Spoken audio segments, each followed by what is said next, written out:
సర్వోన్నతుడా, సర్వశక్తిమంతుడా, పరలోకమందు భూలోకమందు సర్వాధికారము కలిగిన మా ప్రియ పరలోకపు తండ్రి, ఎల్ షద్దాయ్, సర్వశక్తిమంతుడా, సర్వాధికారము కలిగిన దేవా, జీవాధిపతి, జీవమునకు ఆధారమా, పితరులు అబ్రహాము దేవుడవు, ఇస్సాకు దేవుడవు, యాకోబు దేవుడవు, ఇశ్రాయేలు పరిశుద్ధ దేవుడవు, సమస్త సృష్టికి ఆధారభూతుడవు, సమస్త సృష్టికి నిర్మాణకుడవు, సమస్త సృష్టిని నీతి న్యాయములతో పరిపాలన చేస్తున్న తండ్రి అయిన దేవా యెహోవా,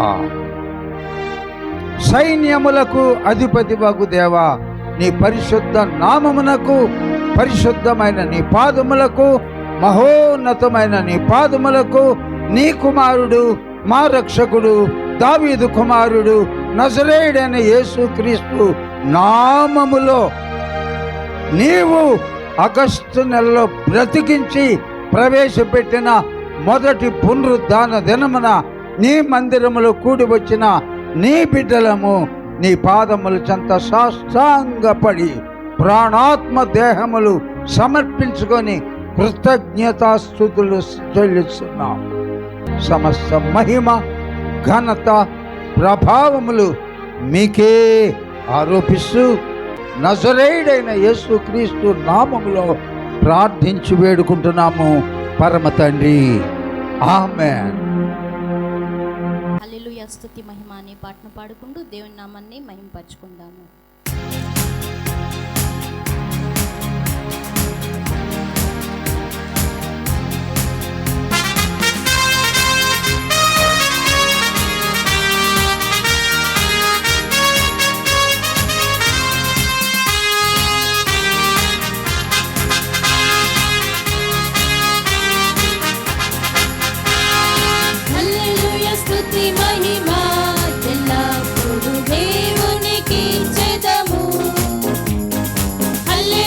స్తుతి మహిమ ఎల్లప్పుడూ దేవునికి చెదము. హల్లెలూయా, హల్లెలూయా, హల్లెలూయా, హల్లెలూయా, హల్లెలూయా, హల్లెలూయా, హల్లెలూయా. స్తుతి మహిమ ఎల్లప్పుడూ దేవునికి చెదము. హల్లెలూయా. స్తుతి మహిమ ఎల్లప్పుడూ దేవునికి చెదము.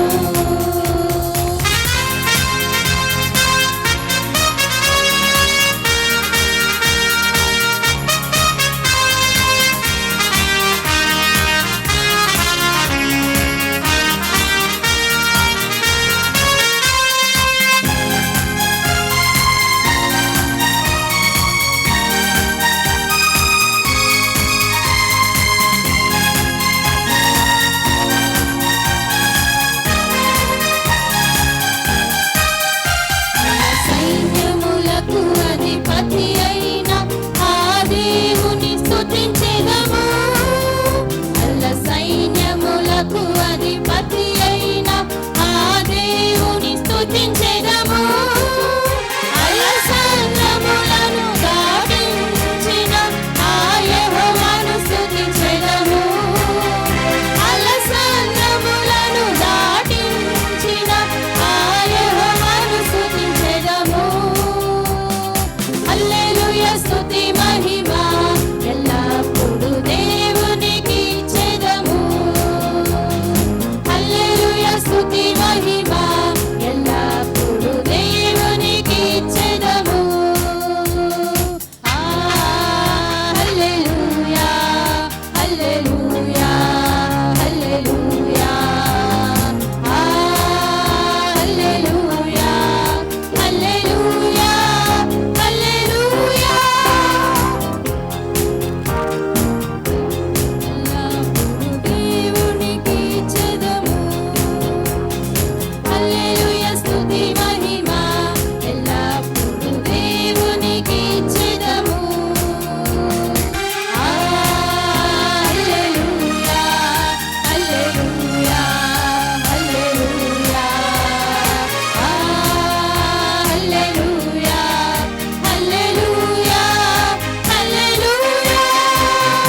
The lord. హల్లెలూయా.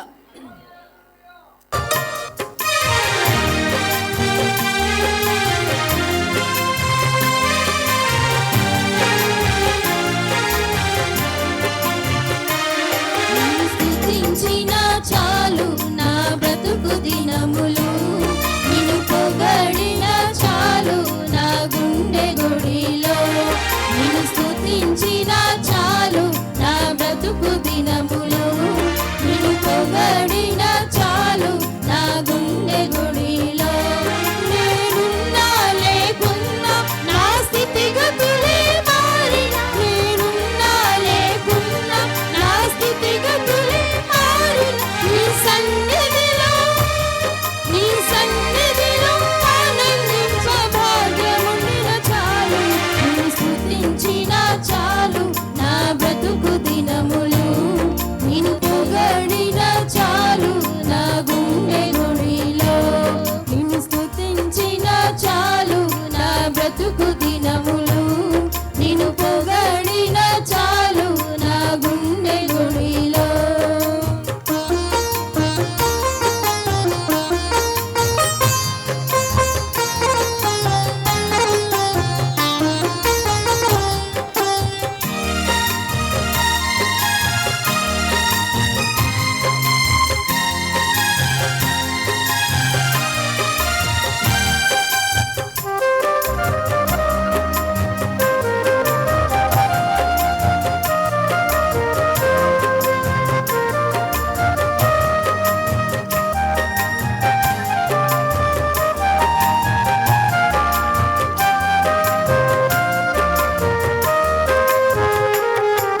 స్తుతులకు పాత్రుడవు నీవేనయ్యా, స్తోత్రార్హుడవు నీవేనయ్యా.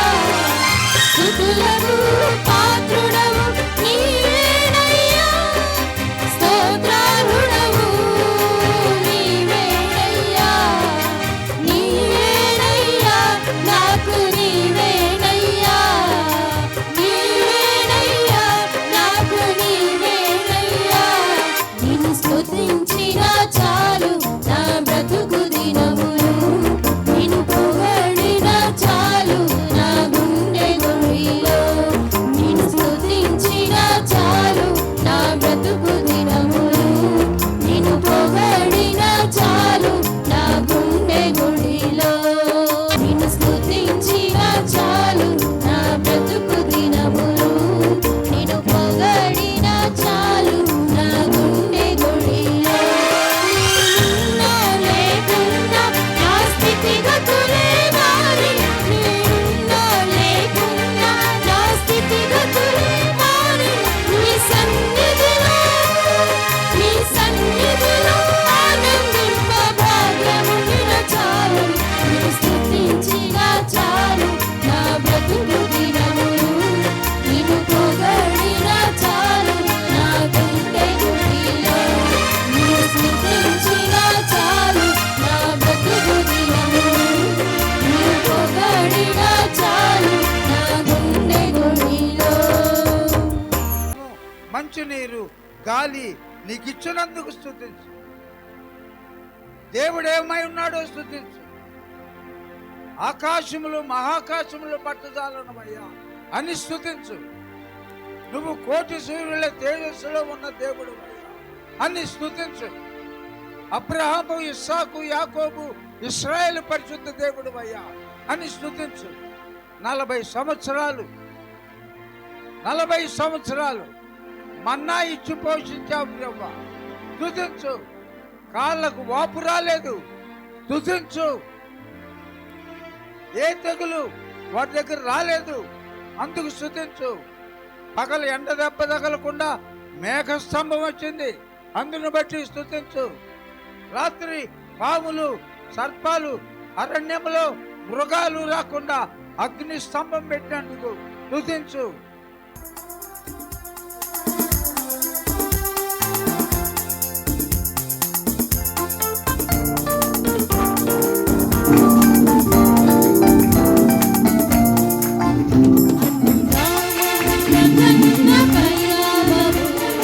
యేసుని నామము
పరిశుద్ధుడా, ప్రేమ కలిగిన మా యేసయ్య,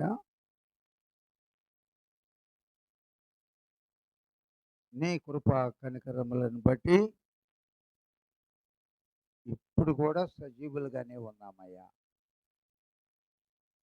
ఎందరో ఆగస్టు నెల చూడని వారు, ఎందరో 2025 చూడలేని వారు ఉన్నారు. మరి ఎందుకో మమ్మల్ని ఇంతగా ప్రేమించావు?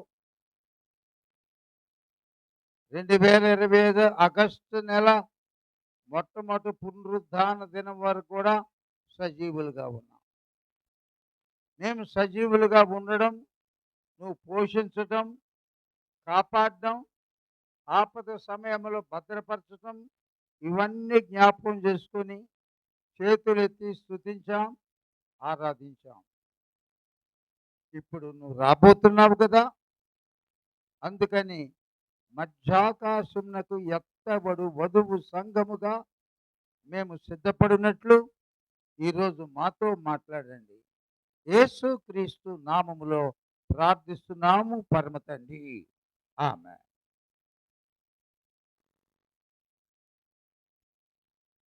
32వ కీర్తన 8వ వచనాన్ని నేను చదువుతున్నాను. నేను నీకు ఉపదేశము చేసేదను, నీవు నడవవలసిన మార్గమును నీకు బోధించదను. నీ మీద నా దృష్టి ఉంచి నీకు ఆలోచన చెప్పేదను. మళ్ళీ ఇదే మాట చదువుతున్నామా? నీకు ఉపదేశము చేసేదను,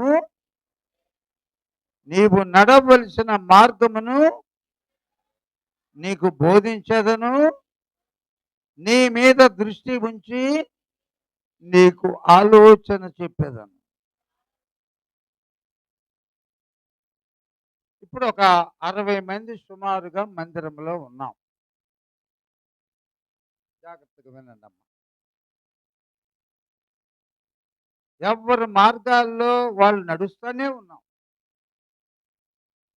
ఆ చివర, ఆ చివర, ఈ చివర, ఈ చివర, ఈ చివర పుడుతున్నారు. కొంచెం పెద్ద అయిన తర్వాత ఎవడి మార్గంలో వాళ్ళు నడుస్తున్నారు. ఇప్పుడు దేవుడు అనమంటున్నాడు, నీకు కరెక్ట్గా తెలియలేదు, ఎడా పెడా నీ ఇష్టం వచ్చినట్టు బతికి ఏం ఉద్ధరించావు, ఏం సంపాదించావు, రక్షణ పొందావా, గొప్పవాడు అయ్యావా, 1,00,000 జీతం సంపాదించేవాడు అయ్యావా? నీ ఇష్టం వచ్చిన మార్గంలోనే కదా నువ్వు నడుస్తున్నావు. నా మాట వినండి, నేను నీకు ఉపదేశం చేస్తాను. నీ మార్గంలో నువ్వు నడవటం కాదు, నీకు మార్గము నేను బోధిస్తాను. నీవు నడవవలసిన త్రోవను నేను తెలియజేస్తాను. నా మార్గంలో నడుస్తావా? నిన్ను పట్టలేడు నీ తరములో. నీ మార్గమే వద్దు ప్రభువా, నాకు జ్ఞానం ఉంది, నేను పిహెచ్డీలు చదివాను, నేను కలెక్టరేట్లో ఉద్యోగం చేస్తున్నాను, నేను ఐఏఎస్ ఐపీఎస్ చదివాను, నీ సలహా నాకు అక్కర్లేదు. నడు. ఏం బతికావు, ఏం పెరిగావు, ఏం ఆశీర్వాదాలు అనుభవించావు, ఎంతమందిని ఉద్ధరించావు, ఎంతమందికి ఆశీర్వాదకరంగా బతికావు. అతికలు పడిపోయాం కదా అందరం. 20, 30, 40, 50, 60, 70 వయసులో ఏం సాధించావు? ఈ కీర్తనకారుడు దావీదుతో చెప్తున్నాడు, దావీదు, నువ్వు ఏదో చేద్దాం అనుకున్నావు, ఏం చేయలేకపోయావయ్యా.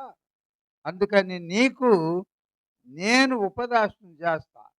ఎవడికి వాడు జ్ఞాని అనుకోవద్దు.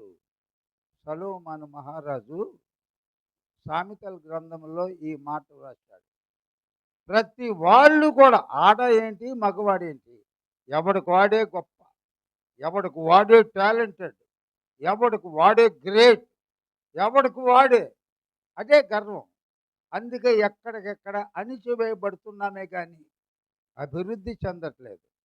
అందుకని దావీదు నా కుమారుడా, నీవు నడిచిన మార్గం చాలు కానీ నేను నీకు ఈ రోజు నుండి ఉపదేశము చేస్తాను. నీవు నీ ఇష్టం వచ్చినట్లు కాదు, నీవు నీవు నడవలసిన మార్గమును నేను నీకు బోధిస్తా. నీ మీద నా కను దృష్టి ఉంచి నీకు ఆలోచన చెప్తా. నేను నీకు ఆలోచన చెప్పిన ప్రకారం నువ్వు నడిస్తే నువ్వు ధన్యుడవు, నువ్వు గొప్పవాడవు, నువ్వు చాలా యోగ్యుడివి అవుతావు, ఉన్నత స్థితిలో ఎగుగుతావు, మంచిగా సమాధానంగా బ్రతుకుతావు, రక్షణానందంతో జీవిస్తావు. నీవే కాదు, నీ తల్లిదండ్రులు, నీ తోబుట్టువులు, నీ అక్కచెల్లెళ్ళు అందరూ సమాధానం, అందరూ రక్షణానందంతో బ్రతుకారు. ఎప్పుడు నీ మార్గంలో నడిచినప్పుడు కాదు. నా ఉపదేశమేను, నేను చూపించు మార్గంలో ఉన్నాడు. నేను నీకు ఆలోచన చెప్తా, ఎప్పుడు ఏమి చేయాలి, ఎప్పుడు ఏమి చేయకూడదు, ఎప్పుడు ఎక్కడ నుండి పారిపోవాలి, ఎప్పుడు ఎక్కడ నుండి తప్పించుకోవాలి, ఎక్కడ నువ్వు స్థిరంగా ఉండాలి. నువ్వు పారిపో అన్నప్పుడు పారిపో, నువ్వు స్థిరంగా ఉండు అన్నప్పుడు స్థిరంగా ఉండు, నువ్వు ఇక్కడ ఉండు అన్నప్పుడు అక్కడ ఉండు. నీకే అపాయము రాదు, ఏ తెగులు రాదు, ఏ శత్రువు నిన్ను మోసం చేయలేడు, వాడెవడు నీకు హాని పెట్టలేడు. ఎందుకంటే నీ శత్రువు నీ మీద కుట్ర చేస్తున్నప్పుడు నేను నీకు ఉపదేశం చేస్తాను. నువ్వు ఎటు వెళ్ళాలో ఏ త్రోవలో వెళ్ళాలో ఆలోచన చెప్తా. నీవు దాగుకొనవలసిన మార్గం నేను చెప్తా. యాకోబు మార్గం ఒకరికి జ్ఞాపకం చేస్తా. అంత దగ, అంతా మోసం. తండ్రి గుడ్డోడని మోసం చేశాడు, అన్న గుడ్డోడు కాకపోయినా అన్నను మోసం చేశాడు. అంత చూసారా ఆయన మార్గం? ఆయన తెలివది, ఆయన జ్ఞానం ఇది. నాయన, నేనే నీ పెద్ద కుమారుని డాడీ అంటా వచ్చాడు. ఒంటె రోమములు, గొర్రె చర్మము కప్పుకొని, స్వరము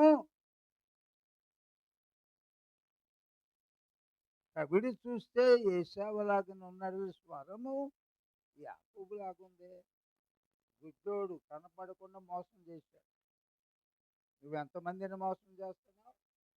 భక్తి ముసుగులో, వేషధారణ ముసుగులో, మందిరము ముసుగులో, స్థలానికి పోయేటప్పటికి భయం చేత రాయి అక్కడ తల కింద పెట్టుకొని పడుకున్నాడు. అది ఆయన ప్రయాణం. తెల్లారింది, మామ దగ్గరికి పోయాడు. వాడు మరాఠీ, మాయల మరాఠీ గడు వాళ్ళ మామ. 20 సంవత్సరాలు కొలువు చెప్పుకున్నాడు. 20 సంవత్సరాలకు ప్రమోషన్ ఇవ్వకపోగా ప్రతి సంవత్సరానికి 100 రూపాయల చొప్పున జీతం తగ్గించుకుంటూ వచ్చాడు. అది యాకోబు ప్రయాణం. పిచ్చోడా, నీవు నడవలసిన త్రోవ నేను చూపిస్తాను అంటున్నాడు దేవుడు ఆయన మందిరంలో ఉన్న మనందరితో. నీ సొంత జ్ఞానం నమ్మబాక, నీ బలాన్ని నమ్మబాక, నీ చదువును నమ్మబాక, నీ ఉన్నతమైన స్థితి నమ్మబాక. ఏమీ పోయింది. 40 వచ్చినాయి, 50 వచ్చినాయి, 60 వచ్చినాయి, ఏమీ సాధించాల. బతుకు వ్యర్థమైంది. అసలు మనిషిగా పుట్టకపోతే బాగుండేది. ఎప్పుడో దేవుని మాటలు వినాలి. ఆయనకు అప్పగించుకున్నట్లయితే నీవు నడవవలసిన మార్గము ఆయన నీకు నాకు బోధించేవాడు. మన స్థితి ఈరోజు ఇలా ఉండేది ఎన్నడూ కాదు.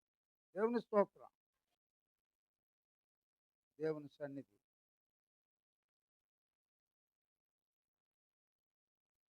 ఇకపోతే వెరీ గుడ్.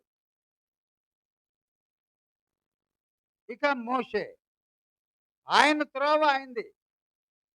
ఎవరు బతుకు వాళ్ళు బతుకుతున్నాం కదా, ఎవరి జ్ఞానాన్ని వాళ్ళు నమ్ముకునే బతుకుతున్నాం కదా. మోషే పుట్టిందేమో హెబ్రీ సంతానము, పెరిగిందేమో ఐగుప్తు ఫరో ఇంట్లో. ఆయన ప్రయాణం ఎట్లా ఉంది? ఆయన త్రోవ ఒక ఐగుప్తీయుని చంపాడు. గప్చుప్పినట్టు ఇటు చూసి ఇసుకలో పాతిపెట్టాడు. అది బయటపడేటప్పటికి మిద్యాన్ అరణ్యం పారిపోయాడు. దేవుని ఉపదేశం విన్నాడా? ప్రభా, నేను ఇశ్రాయేలు నా జాతి వాడిని ఒకటి ఇట్ట కొట్టాడు, చంపేనా అని దేవుని అడిగాడా? ఏదైనా ఆపద వచ్చినప్పుడు, ఏదైనా సమస్య వచ్చినప్పుడు దేవుని దగ్గర ప్రార్థన చేస్తున్నావా? పరుగులు ఎడుతున్నావా? డాక్టర్ దగ్గరికి, సలహాదారుల దగ్గరికి వెళ్తున్నావా? అన్నిటికీ ఆధారభూతుడు మొదట ఎంతటి సమస్య అయినా, ఏ సమస్య అయినా దేవుని దగ్గర మోకరించి అడగాల. ప్రభా, ఏంటి నా పరిస్థితి? ఏంటి నా పరిస్థితి? ఇంతటితో నేను క్లోజా? నీవు నన్ను ఉద్ధరిస్తావా? నాకు ఒక ఆలోచన చెప్తావా? ఎంత చక్కని పాట పాడుతూ ఉంటాం తరచుగా. నాకు మార్గమును, ఉపదేశమును, ఆలోచన అనుగ్రహిస్తావయ్యా. మనం అడగాలి. 40 సంవత్సరాల అరణ్యంలో మందల వెనక నడిచాడు. అది మోషే మార్గం. బిలాం అని ఒకడు ఉన్నాడు. బిలాం డబ్బులు ఇస్తే చాలు ఎవడైనా శపిస్తాడు, డబ్బులు ఇస్తే ఆశీర్వదిస్తాడు. ఆ రోజుల్లో అతనికి ఒక పేరు పడింది, ఎలాగో గుడ్డేటుగా. అతడు ఆశీర్వదిస్తే ఆశీర్వాదాలు వస్తాయంట, అతడు శపిస్తే శపించబడతారంట. అందుకని మిద్యాను రాజు బాలాకు కబురు చేశాడు, బిలాము, ఇదిగో చూడవయ్యా, ఒక జనం బయలుదేరి వస్తున్నారు, 20 లక్షల మంది. ఇసుక గడ్డి పచ్చికలాగా ఉంది. జనం అందరూ పచ్చికలాగా ఉన్నారయ్యా. వాళ్ళని జయించడం నా వల్ల కాదు. సంఖ్యాకాండము 23, 24, 25 అధ్యాయాల్లో ఈ బిలామును గురించి రాయబడి ఉంది. అందుకని నువ్వు రా, నీకెంత కావాలంటే బండెడు కావాలంటే బంగారం ఇస్తా, వెండి ఇస్తా, వస్త్రాలు ఇస్తా. ఈ జనాన్ని నువ్వు శపిస్తే అప్పుడు మేము గెలుస్తాం. వాళ్ళు ఆశీర్వదించబడిన వారు, నేను శపించను అన్నాడు మొట్టమొదట బిలాము. ఎవరు ఆశీర్వదించబడిన వారు? ఇశ్రాయేలీయులు. Praise the lord. బాబు, నువ్వు ఆశీర్వదించడం కాదు, అయ్యో వాళ్ళు దీవించబడిన వారు, నేను శపించలేని అనగానే బిలాము మార్గం అంటారు. ఆ రాజు 2 అంతల బంగారం తీసుకొని పంపించాడు. ఎంత ఆశ్చర్యం అండి! అయ్యా బిలాం గారు, బాలాకు రాజు వీళ్ళని చెప్పించమని ఇందాక ఒక లారీ పంపించారు కదా, ఇప్పుడు 2 లారీలు పంపారనగానే 2 లారీలా?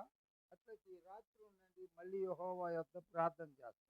ఇంకెందుకు రాత్రి?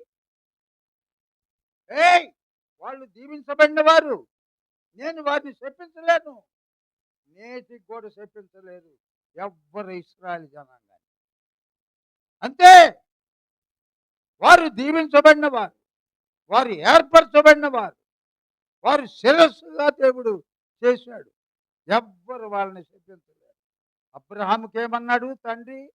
నేను నువ్వు చూపించబోయే దేశానికి బయలుదేరి వెళ్ళు, నిన్ను బహు గొప్ప జనముగా చేస్తా, నిన్ను ఆశీర్వదించిన వారిని ఆశీర్వదిస్తా, నిన్ను ఎవరైనా దూషిస్తే శపిస్తా. వాళ్ళని ఎవరిని ఏమనొద్దమ్మా దయచేసి. నోరు బారేసుకొని ఇశ్రాయేలు ఎన్నడూ నాశనం అయితే నీ కొన్ని తరాల వరకు నీ కుటుంబాలు నాశనం అవుతాయి. జాగ్రత్త. పొరపాటును కూడా హృదయంలో వారిని చెప్పించవద్దు. ఎంతసేపు చేత అయితే ప్రార్థనలు ఎత్తిపట్టు, వాళ్ళని ఆశీర్వదించు. ఇశ్రాయేలుని బట్టి స్తోత్రాలయ్యా, యెరూషలేము పట్టణం బట్టి స్తోత్రాలు అంటా ఉండు. తెలియకుండా నీ ఇల్లంతా, నీ బిడ్డలందరూ దీవించబడతారు. 2 లారీలు వచ్చినాయ్యా అనేటప్పటికి అట్టయితే రాత్రి మీరు ఇక్కడ ఉండండి, మళ్ళీ నేను దేవుని దగ్గర ఎక్కాడు కొండకి. దేవుడు ఏం మాట్లాడలేదు. ఒకసారి మాట్లాడతాడు, 2 సార్లు మాట్లాడతాడు.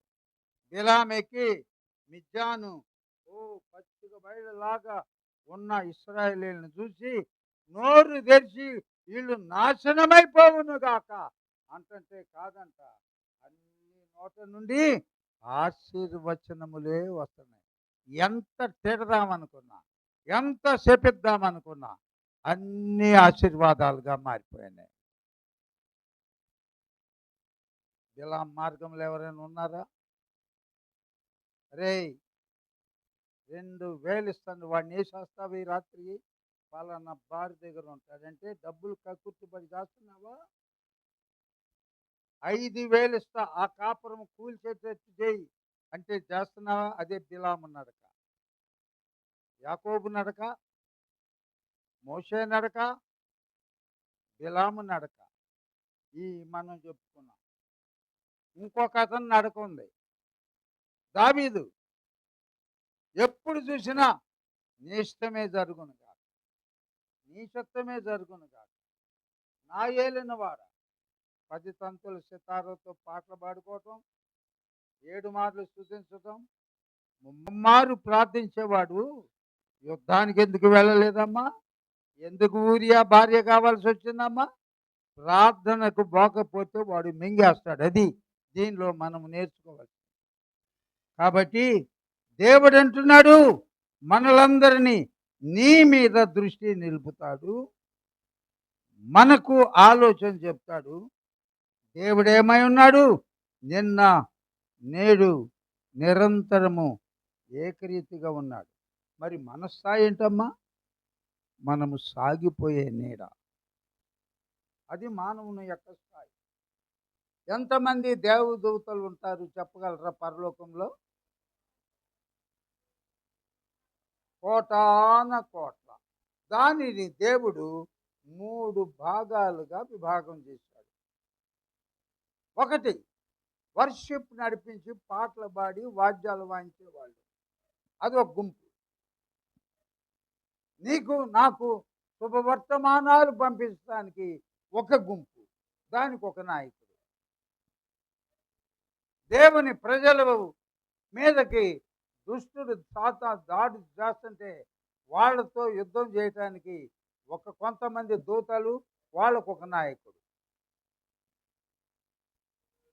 మ్యూజిక్, పాటలు, స్తుతి, ఆరాధన, నిరంతరం స్తుతించటమే పరలోకంలో. ఏమై ఉంటుంది అంతసేపు? ఒకే ఒక్క పాట. సైన్యములకు అధిపతియగు యెహోవా పరిశుద్ధుడు, పరిశుద్ధుడు, పరిశుద్ధుడు, సర్వలోకము ఆయన మహిమతో నిండి ఉంది. ఇది ఒక్కటేనంట పాట. ఎన్ని రకాలుగానో పాడుతూనే ఉన్నారు కోట్ల సంవత్సరాల నుండి.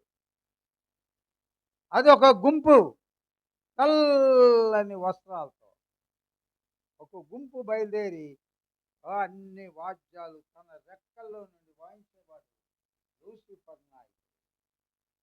వాడి నాయకుడు మ్యూజిక్ బ్యాండ్, దానంతటికి నాయకుడు లూసిఫర్.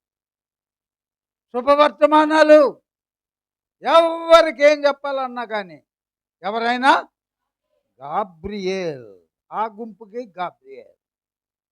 తన బిడ్డల మీదకి ఎవడైనా ఇరానా, ఇరాకా, మరొకట, ఇంకొకటి మోయాబా, ఇంకెవడు వచ్చినా కానీ యుద్ధము చేయుటకు ఒక గుంపు, దానికి నాయకుడు మిఖాయేలు. ఇట్లా 3 గుంపులు. వీడు కొంచెం ఎచ్చులు పోయాడు, లూసిఫర్ అనేవాడు. జాగ్రత్త. మన స్థాయి ఏంటి? నీటి బుడగబోలిన వారు. అలాగా ఒక పెద్ద గ్రూపు పరలోకంలో చక్కగా స్తుతి ఆరాధన జరిగిస్తుంటే వీళ్ళు అసలు దేవుడు అనేవాడిని పడద్రోసి నేను ఎక్కుదాం అనుకున్నాడంట లూసిఫర్. ఏం పాడేవరా ఈరోజు పాటలు, ఏం వాయించావురా నువ్వు వాయిద్యాలు అని దేవుడు అన్నాడంట. సహజంగా మెచ్చుకున్నాడు. అంతలోకే సింహాసనం కావాలా?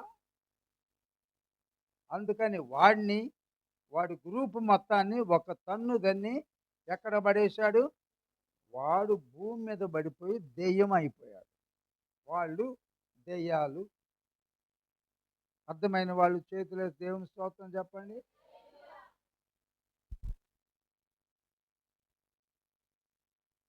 అందుకని ఆ క్షణము నుండి దేవుడు ఏం చేశాడంటే తన కుమారుని పంపి ఆయన రక్తధారల్లో కడుక్కున్న వాళ్ళ చేత స్తుతి, ఆరాధన మంచార్ చేపించుకుంటున్నాడు దేవుడు.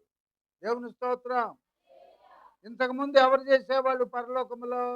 దేవదూతలు స్తుతించేవారు, ఆరాధించేవారు.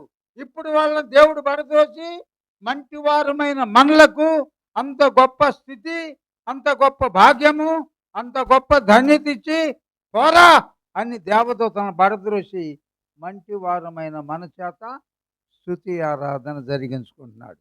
మనం ఆరాధన చేస్తున్నాం, మనము వాద్యాలు వాయిస్తున్నాం. అది స్తుతి ఆరాధన. అందుకని ఎంత స్తుతిస్తే అది అప్పుడు అనుకోవాలా, దేవదూతలకు ఉండవలసిన భాగ్యము మంటి వారమైన మాకిచ్చాడు దేవాతి దేవుడు. అందుకని పూర్ణ హృదయంతో ఆయనను స్తుతించాలి. ఆ తర్వాత వాళ్ళని అక్కడ సింహాసనం నుండి పడద్రోశాడు కదా, వాళ్ళు దెయ్యాలయ్యారు కదా. ఇప్పుడు మనలను తన కుమారుడైన యేసు రక్తములో కడిగి తేజోవాసుల స్వాస్థ్యము పరలోకములో మనలను తీసుకెళ్ళి అక్కడ పెడుతున్నాడు. దేవుని స్తోత్రం. చప్పట్లు కొట్టగలరా పెద్దగా యేసయ్యకి? మనం లెక్క ప్రకారము చచ్చిపోయి మట్టిలో కలిసిపోవాలి. దేహము మన్నే గనక మన్నైనది తిరిగి మంటికి చేర్చబడును, ఆత్మ అయితే దేవుని యొద్దకు తిరిగి వెళ్ళను. అప్పుడు పరలోకం కాదది, తీర్పు దినం ఉంది. అప్పుడు మంటివారమైన మనలను తేజోవాసులు, పరిశుద్ధులు ఉండే మహిమ నివాసాల్లో ఆయనతో పాటు ఉండే భాగ్యము మొట్టమొదట ఎవరికి ఉంది? దేవదూతలకు ఉంది. వాళ్ళని లేని భాగ్యము మనకిచ్చాడు. దేవుని స్తోత్రం. అది వాడికున్న కోపం, సాతానుడికున్న కోపం. అది నేను ఉండవలసిన పరలోకములో ఆఫ్టర్ ఆల్ మనుషులు పోబోతున్నారు, నేను కూర్చోవలసిన సింహాసనం మీద మనుషులు కూర్చోబెడుతున్నాడు. ఎంత పనికి మాలినోడు దేవుడు. అందుకని నిన్ను నిన్ను నిన్ను నిన్ను ఎవ్వని దేవుని ఎదుగు రానిడు. వాడు ఎక్కడికి తీసుకెళ్ళాలి? అగ్ని గంధకములు కలిసి మండుచున్న అగ్ని గుండములోనికి నిన్ను లాక్కెళ్ళాలని దేవుడైతే తేజోవాసుల స్వాస్థ్యంలో మనల్ని కూర్చోబెట్టాలి. ఇది ఇక్కడ భూమి మీద ఉన్న ఒక ఆరాధన. దేవుని బిడ్డలు కూడా కొందరు మార్గాలు చూపిస్తా. ఆకాను ఏ ఊరోడు గుర్తుపెట్టారా? ఏ ఊరిలో తప్పు చేశాడు అతను? ఎరికో. దేవుడు ముద్దుగా చెప్పాడు, దీనిలో మీరు ఏది దోచుకున్నా కానీ అది దేవునికి ప్రతిష్ఠితం, మీరు ముట్టుకోవద్దు. అలా ముట్టుకున్నవాడు శాపగ్రస్తుడు అని చెబితే ఎవడు మింగేశాడు? ఆకానుని. పడద్రోయబడిన వాడు దేవుని మీద పగ తీర్చుకోవడానికి ఏం పర్లేదు లేరా, కొంతమంది చర్చికి పోతున్నారు కదా, మనం పోకపోతే ఆగుద్దా? తీసుకో, పర్లేదు, నీకు ఒక ప్లాన్ చెప్తా. గుడారంలోకి పో, తవ్వు, లోపల పెట్టు, కప్పేయి, ఎవడు కనుక్కోడు. ఆలోచన కూడా వాడే చెప్తాడు, జాగ్రత్త. నువ్వు వచ్చినా నువ్వు రాకపోయినా పరలోకం పోయే వాళ్ళని దేవుడు ఏర్పరచుకుంటున్నాడు, ఆల్రెడీ సిద్ధం చేశాడు. నీ విషయం ఆలోచించుకో. ఆ తర్వాత గెహాజీ మహా గొప్ప దైవజనుడు ఎలీషా ప్రక్కన ఉన్నాడు. ఏమి నేర్చుకున్నాడు? స్వస్థత పొందిన తర్వాత నయమాను 7 సార్లు మునిగిన తర్వాత వెనక్కొచ్చి కృతజ్ఞతతో నా ఏలినవాడా, నీ మాట విన్నాను, 7 మార్లు మునిగాను, పశు పిల్లవాని వంటి దేహము నాకు వచ్చింది. కృతజ్ఞతగా కొద్ది వెండి బంగారము వస్త్రాలు అంటే వద్దు అన్నాడు ఎలీషా.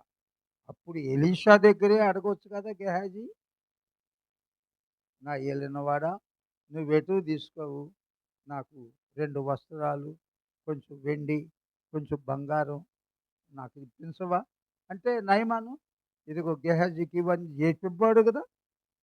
ఎందుకు చాటుమాటుగా ఎలీషాకు తెలియకుండా ఏకాంతంగా నయమాన్ దగ్గరికి పరిగెత్తడం ఎందుకు? అయ్యా అయ్యా అయ్యా, ఎవడో వెనక పరిగెత్తుకుంటూ వస్తున్నాడు, ఆపు.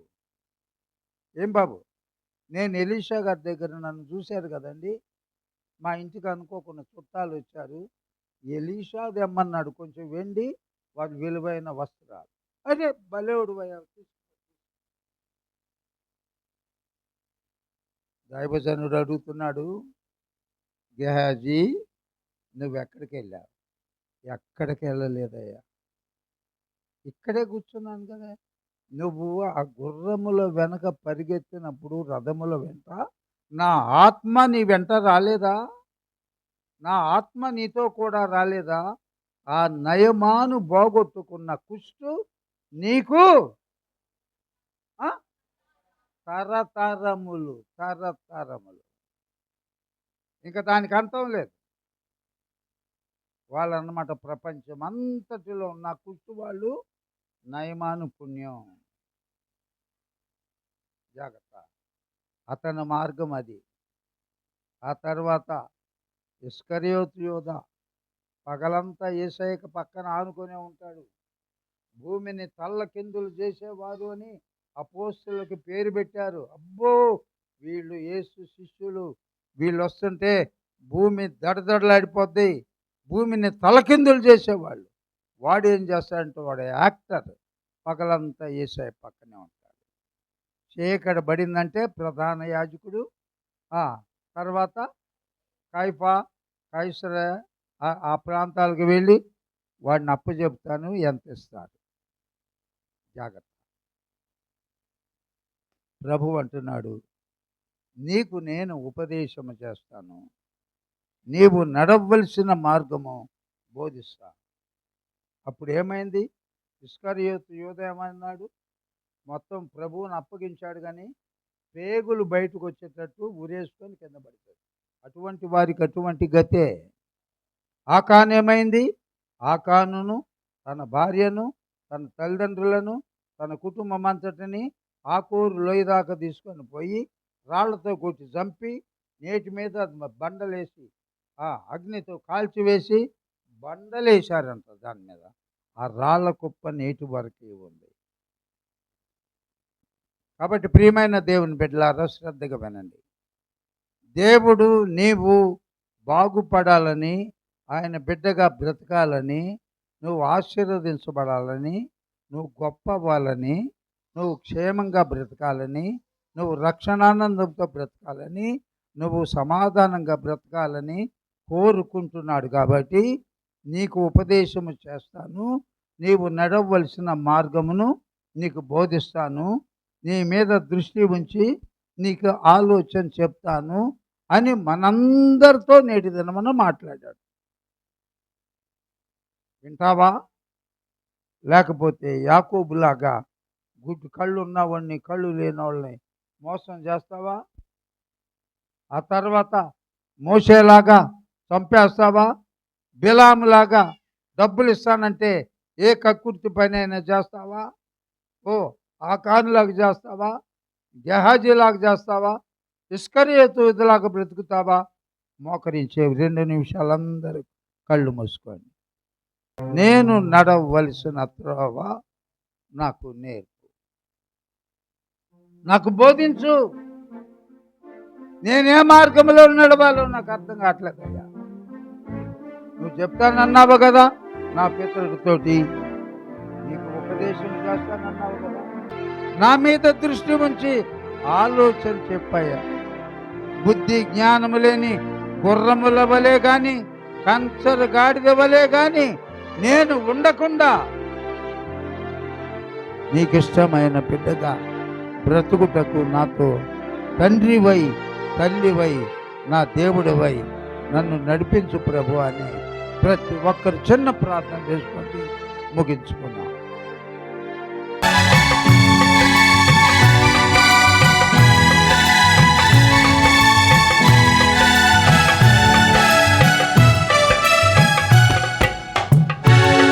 నేనెల్లప్పుడు యెహోవాను సన్నుతించెదను, నిత్యము ఆయన కీర్తి నా నోట నుండును. నేనెల్లప్పుడు యెహోవాను సన్నుతించెదను, నిత్యము ఆయన కీర్తి నా నోట నుండును. అంతా నా మేలుకే ఆరాధన యేసుకే, అంతా నా మంచికే, తన చిత్తమునకు తల వంచితే, తన చిత్తమునకు తల వంచితే ఆరాధన ఆపను, స్తుతించుట మానను. ఆరాధన ఆపను, స్తుతించుట మానను, స్తుతించుట మానను.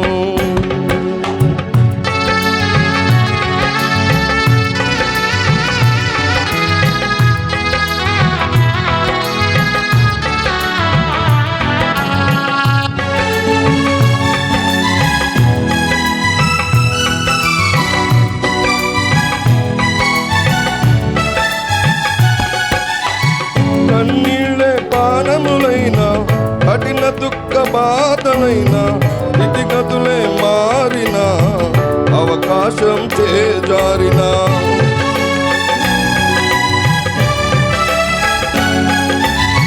కన్నీళ్ళే పానములైనా, కఠిన దుఃఖ బాధలైనా, స్థితిగతులే మారిన, అవకాశం చేజారిన, మారదు యేసు ప్రేమ, నిత్యుడైన తండ్రి ప్రేమ.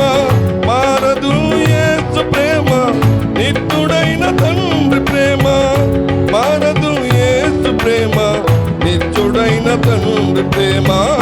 మారదు యేసు ప్రేమ, నిత్యుడైన తండ్రి ప్రేమ. అంతా నా మేలుకే ఆరాధన యేసుకే, అంతా నా మంచికే, తన చిత్తమునకు తల వంచితే, తన చిత్తమునకు తల వంచితే ఆరాధన ఆపను, స్తుతించుట మానను. ఆరాధన ఆపను, స్తుతించుట మానను, స్తుతించుట మానను.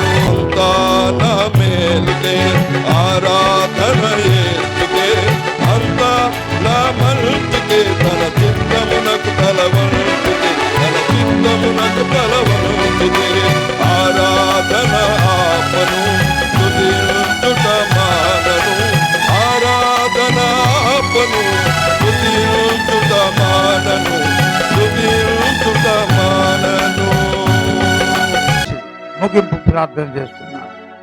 సర్వోన్నతుడా, సర్వశక్తిమంతుడైన మా యేసయ్య, నీకు స్తోత్రాలు, వందనాలు. మొదటి ఆదివారము నీ పునరుద్ధాన దినము, ప్రభువు దినము, పరిశుద్ధ దినము, ఆగస్టు నెలలో నీ నామం పెట్టబడిన నీ బిడ్డలము అందరము దాదాపుగా కూడుకున్నాం. మాతో మాట్లాడావు. నా కుమారుడా, నీవు నడవవలసిన త్రోవను నేను చూపిస్తాను, నేను నీకు బోధిస్తా. నా మాటల ప్రకారము నడు, నీకు త్రోవ నేనే చూపిస్తాను.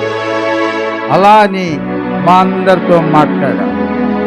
చాలా విషయాలు మాట్లాడా.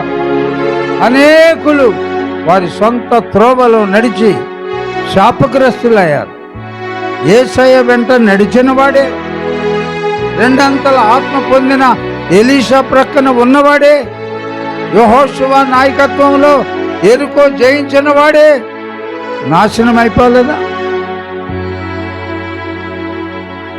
అలాగే మా త్రోవ కాదు, మాకు మార్గము, ఉపదేశము, ఆలోచన నీవై మమ్మలను ఇక నుండి మేము నడవలసిన త్రోవను మాకు బోధించమని ప్రార్థిస్తున్నాం. పట్టజాలనంత విస్తారమైన దీవెనలు కుమ్మరించమని సమస్త మహిమ ఘనత ప్రభావములు మీకే ఆరోపిస్తూ యేసు క్రీస్తు పరిశుద్ధ నామములో ప్రార్థించి వేడుకుంటున్నాం పరమ తండ్రి, ఆమేన్. మన తండ్రి అయిన దేవుని యొక్క ప్రేమ, కుమారుడైన యేసు క్రీస్తు యొక్క కృప, ఆదరణకర్త పరిశుద్ధాత్మ దేవుని అన్యోన్య సహవాసము సదాకాలము మనకు, మన ఆత్మీయ జీవితమునకు తోడుగా ఉండును గాక. ఆమేన్.